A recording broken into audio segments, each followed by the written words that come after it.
Hello and welcome to my channel. Whether or not you are new here, I'll give you a recap of what we've done so far. We started with giving our backyard a quick little update. My favorite project was this walkway. I feel like it gave our backyard the biggest impact. Our deck was sanded, we repainted, and saved money by purchasing furniture secondhand.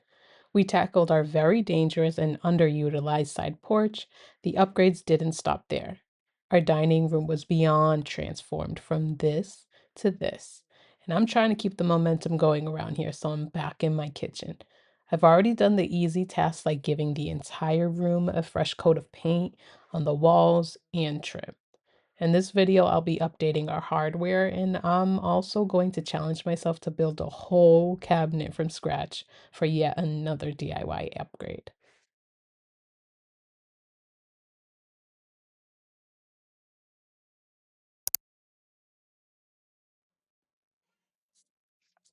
I purchased these cabinet pulls off of Amazon. They are 5 inches in the color champagne bronze. They are a little bit bigger than the original ones I have installed, so I'll need to make new holes for these, and of course fill the old holes. I planned on swapping my sink faucet too, so I ordered a similar faucet to the one I currently have, but in the same champagne bronze color. Immediately, I could tell that the color was horribly off.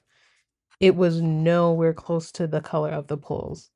I even tried to distance them from each other as if it would change, but no, it's going right back. For now, I'll put the faucet on the back burner and focus on installing the cabinet pulls.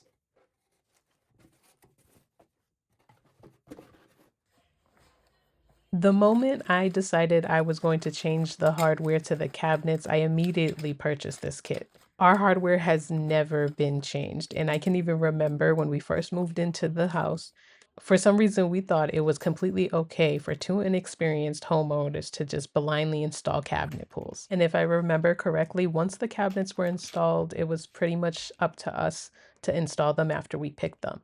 I'm not exactly sure how we came up with the measurements, but I do remember holding up each hardware to the cabinet and drawer and giving each other the look of approval. Since we were new homeowners, we definitely were limited on tools, so I don't think we pre-drilled any holes because almost all of the screws were stripped. This one door took me over 10 minutes to remove the pulls. Luckily, with the tool, I know I'll be doing it right this time, so I won't have that problem again.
You realize the pantry has never been installed? You're lazy. Yo, Dan, you just gave me those eyes. No, Yo, because you relax. do remember how long ago I told you I needed them switched? That's why you don't leave it up to me.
So when designing this kitchen, it originally came with a set of cabinets here right under the window, and it was supposed to be used as a window seat. Obviously we didn't use it much, and when we did have it installed, we never added the cushion to the top of it. So we removed the cabinet, brought it downstairs, and placed it above my washer and dryer. So since it's been sitting empty for so long, I feel like it does look like something belongs here. So the goal is to install cabinets again, but I'd like to challenge myself to make it better. I'm obsessed with this inspiration photo, especially since it looks like it was designed for this space. Of course, there will be modifications, no mini fridge since I do not plan on running wires and I have baseboard heating. Instead, I'll build a simple set of lower cabinets with 2 doors on each side. Instead of upper cabinets, I'm opting for shelves. I'm just not sure how high or low I want them. And finally, I'm going to be adding legs for that added element of design. To make sure everything is nice and level, I'm using this DoVoH laser level. Inside of this heavy-duty toolbox, you'll find protection glasses, a magnetic bracket, a target plate, 2 batteries and a charger, a remote, a lifting base, and finally, their 360 self-leveling laser level. Just out of curiosity, I wanted to check the accuracy of my previous work. And even when someone doubts your work and drops the level, it recalibrates quickly so you can prove you're right twice.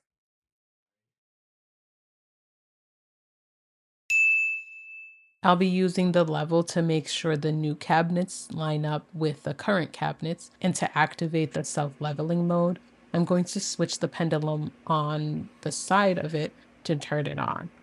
And as you can see, it's daytime and the light is super bright. I went ahead and used painter's tape to mark the lines, and even with any little interruption, the level will adjust on its own so you can stay on track with your project. If you're looking for a laser level for your next project, I'll leave the link in my description. You can also use my code SAMDIY to save 15% off of your purchase. Here I'm using the French cleat method to hang the cabinets. So off camera, I made the cuts using scrap wood. I'll be attaching one side to the wall and the other side to the back of the cabinet.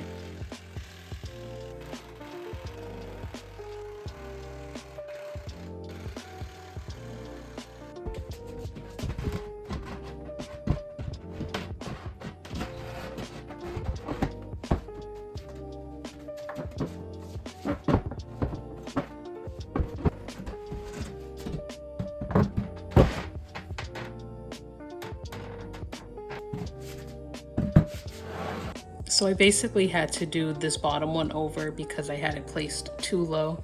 I forgot that I placed it above the tape. I didn't account for this. Instead of having this cut off piece here, I had it here. So this was too low. I fixed this, hopefully, so I'm going to put it back up to see if I got it right.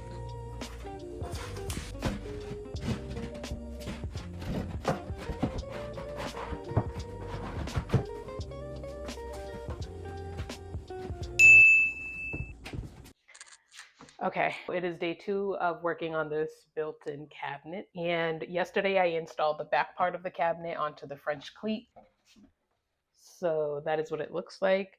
I'm going to be building everything here because I feel like it's going to start raining and I need this project to be done. The next thing I'm going to get started on is the pocket holes, and then I guess attach it from there. I'm going to be using my Craig for this. I do wish I had one of those bigger ones, the ones that like attach to it, but this has been doing the job for a lot of my projects. And it's pretty simple to use. You basically would just use your clamp here and attach it to whatever you're drilling into, and then it'd go through the side. So it's pretty easy, small, and definitely DIY friendly. So I got all my pieces cut at Home Depot. And most of the times when I have vertical pieces, I will opt to have them cut it because that just makes sure that everything is nice and perfect. Because of course I want everything to be as straight as it can be. I know I'm not one to get perfectly straight lines.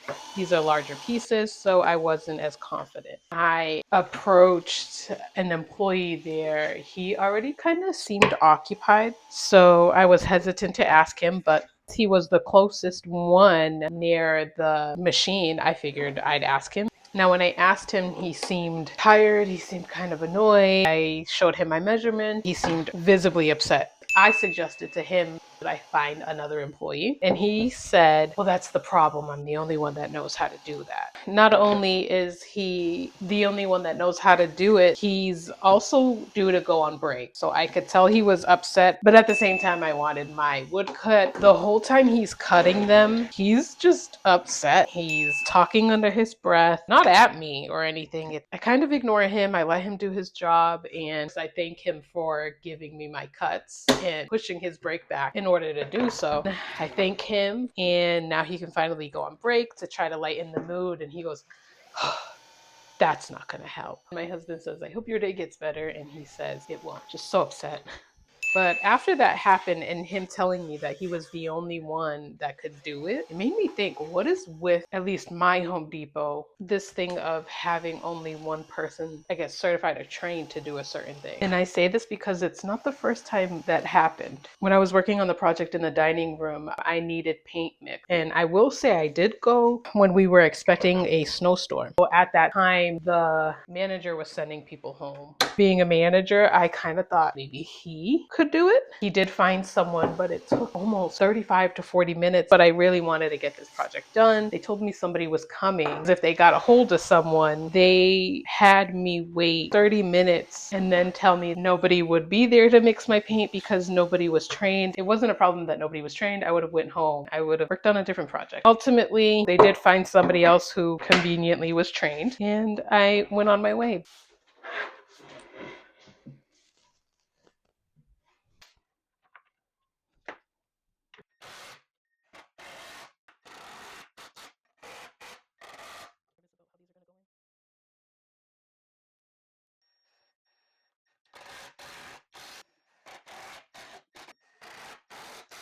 When gathering the measurements for this cabinet, I didn't account for the 3/4 inches on all sides.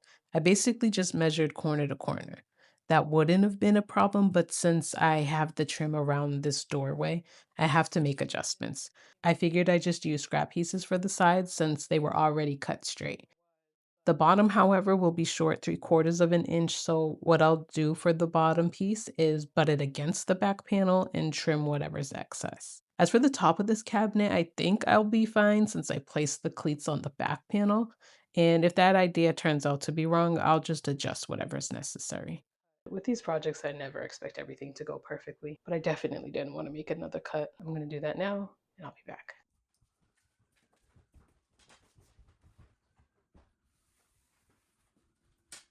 I know I'm not one to get perfectly straight lines. So I took off about that inch and a half right here. I totally destroyed that. I went off so bad. But this will be in the back.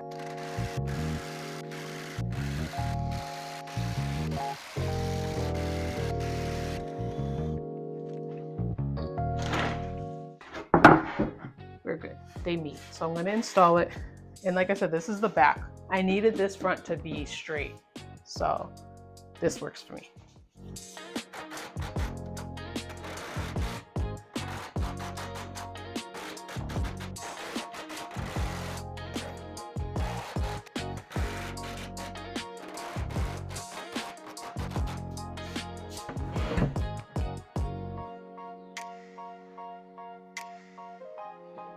Hey, come help me. To get this back in, I had to call my husband, and I do wish I was recording. It didn't go straight in, so we had to raise it and then drop it into place.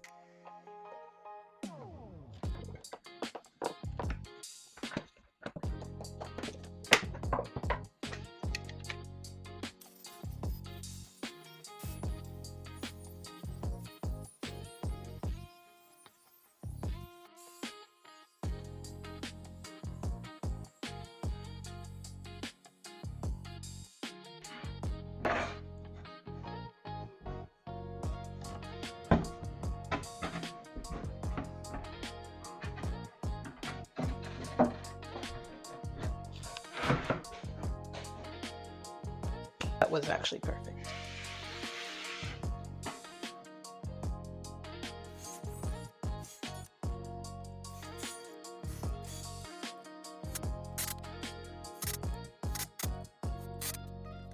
Okay, so basically the intentions for this piece is for it to stay like this. And then I'm going to do 2.5-inch pieces all around. And I'll probably do 5 inches here.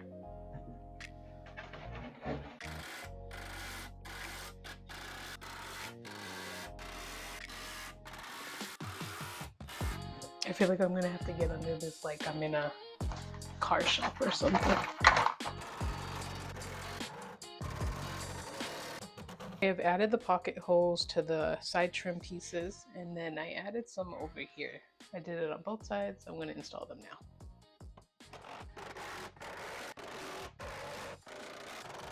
I got the measurements for the doors. I'm going to be doing 2 on both sides. I already got the hinges. I know I'm going to be taking a chance of doing 2 at a time, but I just don't want to sit here cutting all day. I'm going to add the hinges and hopefully the cuts are correct.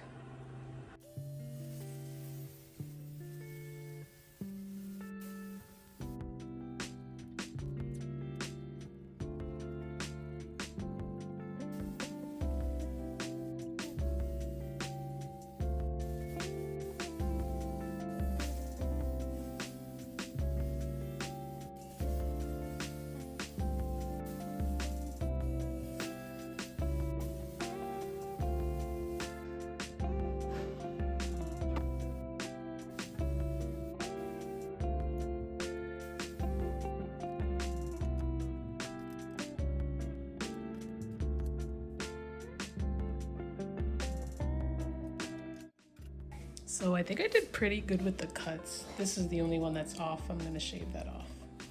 And then the rest should be even.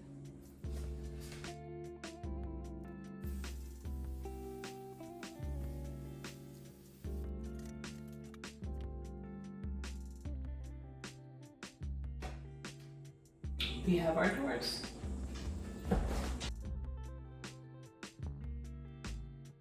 I basically want them to have a 1/2-inch overlay on all the sides.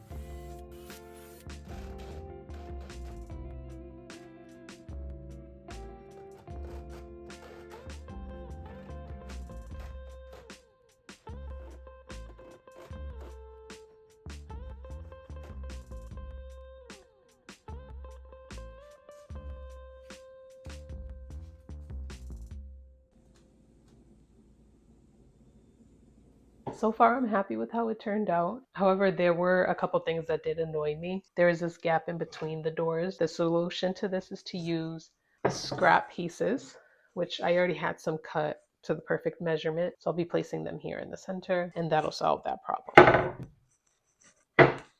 So there's that. The other thing that kind of bothered me was the pattern of the grain. I wanted all 4 pieces to be vertical. You can see the ones on the end are horizontal. I figured since this centerpiece was also going vertical, it would be a better idea to put the vertical pieces right beside it and then the horizontal ones on the outside. Of course, there will be things like added trim because I want it to look as close to the current cabinets we have. And then I'm going to be adding a countertop. I do have one from another piece of furniture. I just got to make sure that it fits. And of course, it's going to be stained, which will hide that, I hope. That's it for now. Hopefully, I will get the rest of this project done in the next episode.